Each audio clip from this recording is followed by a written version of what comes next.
రాజ్యసభ ఉప ఎన్నికలకు షెడ్యూల్ విడుదలైంది. ఖాళీ అయిన 12 స్థానాలకు సీఈసీ నోటిఫికేషన్ రిలీజ్ చేశారు. సెప్టెంబర్ 3న ఎన్నికలు జరగనుండగా అదే రోజు కౌంటింగ్ జరగనుంది. కాగా ఇటీవల కేకే రాజీనామాతో తెలంగాణలో ఒక స్థానం ఖాళీ అయింది. ఈ నెల 14 నుంచి 21 వరకు నామినేషన్ల స్వీకరణ చేయనున్నారు. తెలంగాణ, హర్యానా, మధ్యప్రదేశ్, రాజస్థాన్, ఒడిశా, త్రిపురలో ఒక్కో స్థానానికి, అసోం, బీహార్, మహారాష్ట్రలో 2 స్థానాలకు ఎన్నికలు జరగనున్నాయి. డీటెయిల్స్ మా ప్రతినిధి రాకేష్ అందిస్తారు. రాకేష్, ఖాళీగా ఉన్న 12 రాజ్యసభ స్థానాలకు షెడ్యూల్ విడుదలైంది.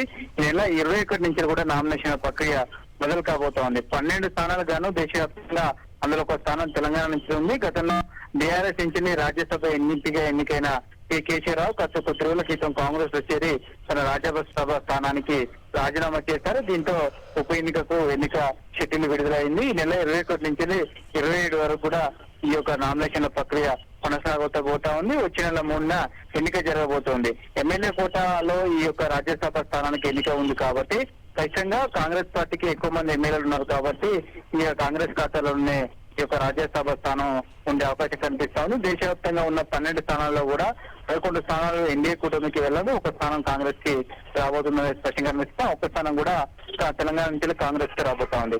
ఇక ఈ ఒక్క స్థానం కూడా టీ కాంగ్రెస్ లో చాలా పోటీ ఉంది. తెలంగాణకు సంబంధించిన చాలా మంది కీలక నేతలు ఈ యొక్క రాజ్యసభ స్థానం కావాలని డిమాండ్ చేస్తున్నప్పటికీ ఏఐసీసీ నేత అభిషేక్ సింగ్ కి ఈ స్థానం ఇచ్చే యోచనలో ఏఐసీసీ ఉన్నట్టుగా సమాచారం. నిజానికి గతంలోనే ఆయన హిమాచల్ ప్రదేశ్ నుంచి పోటీ చేసినప్పటికీ అక్కడ ఉన్న కొంతమంది కాంగ్రెస్ ఎమ్మెల్యేలు బీజేపీకి సంబంధించి ఓటు వేయడంతో అక్కడ ఆయన ఓడిపోయారు. దీంతో అక్కడి నుంచి కూడా ఏఐసీసీ అభిషేక్ సింగ్ ఎక్కడో ఒక దగ్గర అకామిడేట్ చేయాలని భావిస్తా ఉంది. ఈ నేపథ్యంలో కేసీఆర్ రాజీనామాతో కాంగ్రెస్ పార్టీ అభిషేక్ సింగ్ కి రాజ్యసభ స్థానాన్ని ఇవ్వాలని డిసైడ్ అయింది.